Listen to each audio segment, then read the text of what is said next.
आज हम बात करेंगे इंडिया के जीडीपी ग्रोथ की, जो 2025 में दुनिया का सबसे ज्यादा डिस्कस होने वाला टॉपिक है। सोचिए, जो देश 1991 में इकोनॉमिक क्राइसिस की वजह से अपना गोल्ड तक गिरवी रखने पर मजबूर था, वही आज दुनिया की 4th लार्जेस्ट इकोनॉमी बन चुका है और ग्रोथ के मामले में सबको पीछे छोड़ रहा है। सिर्फ Q2 2025 में ही इंडिया का जीडीपी ग्रोथ 7.8% रहा, जो मार्केट के 6.6% के एक्सपेक्टेशन को पीछे छोड़कर पिछले 5 क्वार्टर का सबसे तेज ग्रोथ रेट है। ये जंप आया है strong consumer spending, house hold purchasing power, government spending और बड़े इंफ्रास्ट्रक्चर प्रोजेक्ट के वजह से। मतलब चाहे आम आदमी शॉपिंग करे, नए घर में इन्वेस्ट करे या गवर्नमेंट नए हाईवे और रेल बनाए, सबका सीधा असर जीडीपी नंबर पर पड़ रहा है। इसी वजह से इंडिया को आज दुनिया भर में फास्टेस्ट ग्रोइंग मेजर इकोनॉमी के टैग से पहचाना जा रहा है। तो चलिए अब डिटेल में देखते हैं इंडिया के जीडीपी ग्रोथ का सफर।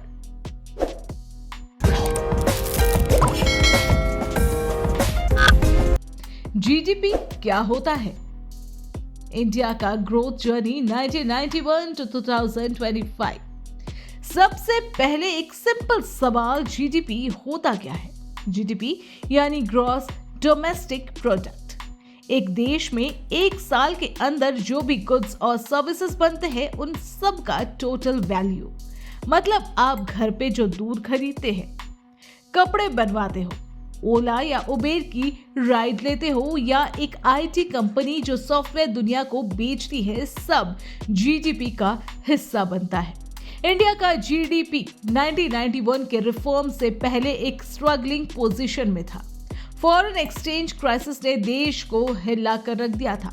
उस वक्त हम IMF से बेल आउट लेने के लिए मजबूर हो गए थे, लेकिन 1991 के बाद जब प्रिवेशिएशन और ग्लोबलाइजेशन शुरू हुआ, तब से एक नया ग्रोथ एरा की शुरुआत हुई। 2000s में आईटी और सर्विस सेक्टर के बूम ने देश को एक ग्लोबल आइडेंटिटी दी। इन्फोसिस, TCS, विप्रो जैसे नाम दुनिया भर में शाइन करने लगे। 2003 to 2008 के दौरान इंडिया का जीडीपी ग्रोथ एवरेज 8 to 9% तक पहुंच गया, लेकिन 2008 के ग्लोबल फाइनेंशियल क्राइसिस ने इसको थोड़ा स्लो कर दिया। फिर 2024 के बाद इंफ्रास्ट्रक्चर, मैन्युफैक्चरिंग और कैपेक्स पर गवर्नमेंट ने फोकस किया और मेक इन इंडिया जैसे कैंपेनिंग शुरू हुई। कोविड-19 के वक्त 2020 में जीडीपी 6.6% तक गिर गया, लेकिन 2021 to 2022 में रिबाउंड इतना तेज था कि दुनिया ने नोटिस किया कि India fastest growing major economy बन गया। आज 2025 में इंडिया का जीडीपी 4 ट्रिलियन के आसपास है और IMF के अकॉर्डिंग 6.5% के ग्रोथ रेट के साथ आगे बढ़ रहा है। मतलब 1991 के क्राइसिस से लेके आज के अचीवमेंट तक का सफर एक कहानी है विजन और सर्वाइवल की।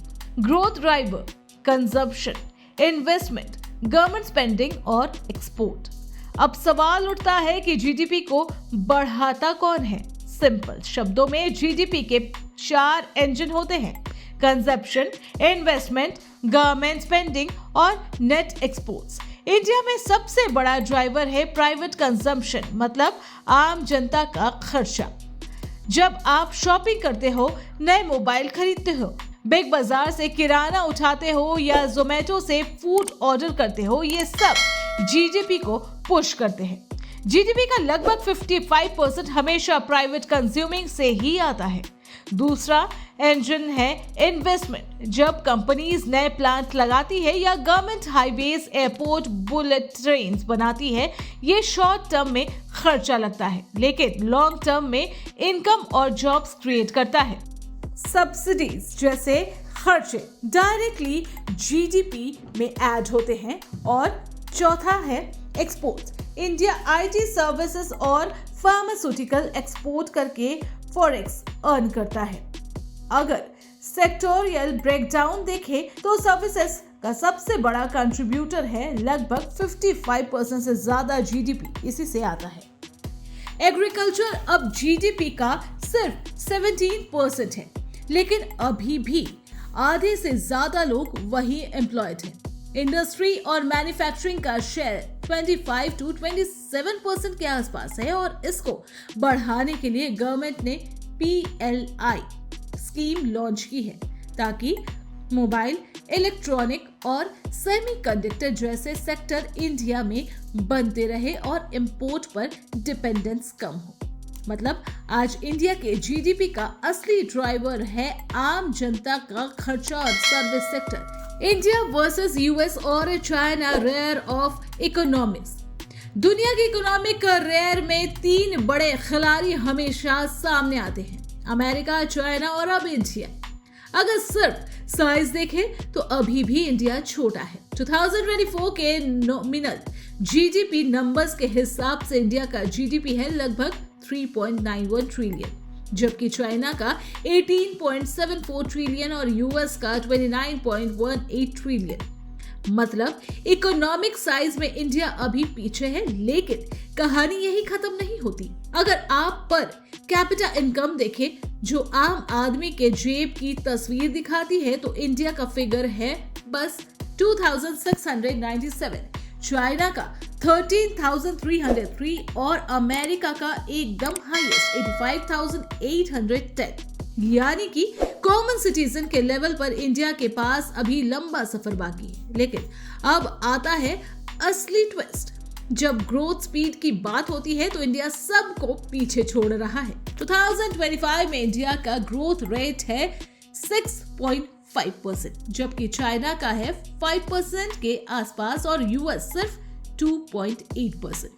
यानी इंडिया दुनिया की फास्टेस्ट ग्रोइंग मेजर इकोनॉमी है। सोचिए, साइज छोटा है पर स्पीड इतनी तेज कि अगर ये मोमेंटम बना रहा तो अगले 1 to 2 डिकेड्स में इंडिया गैप को काफी हद तक कवर कर लेगा। यहाँ एक क्लियर पैटर्न दिखता है। अमेरिका साइज में किंग है, चाइना मैन्युफैक्चरिंग और एक्सपोर्ट का बॉस है, लेकिन ग्रोथ की रेस में इंडिया चैंपियन है। Challenges: job, inflation, inequality, fiscal deficit. लेकिन ये कहानी सिर्फ ग्रोथ की नहीं है, इसमें चैलेंजेस भी उतने ही बड़े हैं। सबसे पहला चैलेंज है जॉब। हर साल लाखों ग्रेजुएट्स निकलते हैं, लेकिन उनके लिए हाई क्वालिटी जॉब्स अवेलेबल नहीं होती। यूथ अनएम्प्लॉयमेंट रेट 20% के आसपास रिपोर्ट किया जाता है। दूसरा चैलेंजेस है इन्फ्लेशन। जब पेट्रोल, दाल, चावल, सब्जी की प्राइस बढ़ जाती है तो आम जनता का बजट हिल जाता है। जीडीपी के नंबर्स बढ़े दिखते हैं, लेकिन अगर घर का राशन खरीदना मुश्किल हो जाए तो आम आदमी के लिए जीडीपी का कोई मतलब नहीं बनता। तीसरा चैलेंज है इनइक्वालिटी। टॉप 1% इंडियन के पास देश की आधी से ज्यादा वेल्थ है, जबकि करोड़ लोग अभी भी पॉवर्टी लाइन के आसपास स्ट्रगल कर रहे हैं। ये इम्बैलेंस लॉन्ग टर्म स्टेबिलिटी के लिए डेंजरस हो सकता है। चौथा चैलेंजेस है फिस्कल डिफिसिट। मतलब गवर्नमेंट जितना कमाती है उससे ज्यादा खर्च कर रही है, जो फ्यूचर में बोरिंग और इंटरेस्ट बर्डन बढ़ाता है। साथ ही करंट अकाउंट डिफिसिट और ऑयल इंपोर्ट्स भी एक एक्सटर्नल रिस्क बन जाता है। मतलब जीडीपी ग्रोथ के बावजूद अगर ये चैलेंजेस सॉल्व नहीं हुए तो आम जनता के लिए प्रोग्रेस हाफ हार्टेड लगती रहेगी। 5 ट्रिलियन ड्रीम और अपॉर्चुनिटीज। अब आती है सबसे एक्साइटिंग बात, फ्यूचर आउटलुक की। इंडिया का टारगेट है कि अगले कुछ सालों में 5 ट्रिलियन इकोनॉमी बन जाए और अगले डिकेड में 10 ट्रिलियन। ये सपना सिर्फ नंबर का नहीं है, ये एक विजन है कि इंडिया ग्लोबल सप्लाई चेन का एक इम्पोर्टेंट हिस्सा बन जाए और हर इंडियन के पास बेटर लाइफ अपॉर्चुनिटीज हो। इसके लिए कुछ रिफॉर्म्स जरूरी है। लैंड और लेबर रिफॉर्म ताकि बिजनेस एक्सपैंड कर सके, बेटर लॉजिस्टिक और पोर्ट्स ताकि एक्सपोर्ट्स कंपिटिटिव हो और स्किल डेवलपमेंट ताकि यूथ ग्लोबल डिमांड के हिसाब से ट्रेंड हो। डिजिटल इंडिया के इनिशिएटिव्स जैसे UPI, ONDC, digi locker, CoWIN platform already दुनिया के लिए एग्जाम्पल बन चुके हैं। अगर ये मोमेंटम बना रहा तो India not just a fast growing economy but एक इंक्लूसिव और पावरफुल इकोनॉमी पावर हाउस बनेगा। तो इंडिया की जीडीपी ग्रोथ एक कहानी है क्राइसिस से कमबैक तक की, स्ट्रगल से स्ट्रेंथ तक की। हम दुनिया के 4th लार्जेस्ट इकोनॉमी बन चुके हैं और अब अगला कदम है टॉप 3 इकोनॉमीज में शामिल होना। लेकिन सवाल यह है कि क्या इंडिया अपने यूथ के लिए एनफ जॉब क्रिएट कर पाएगा? क्या हम अपने चैलेंजेस को सॉल्व करेंगे अगले 10 सालों में? चाइना को चैलेंज कर पाएंगे? कमेंट में जरूर बताएं और अगर ये डिटेल्ड एनालिसिस पसंद आई हो तो लाइक, शेयर, चैनल को सब्सक्राइब करना ना भूलें। Thanks for watching.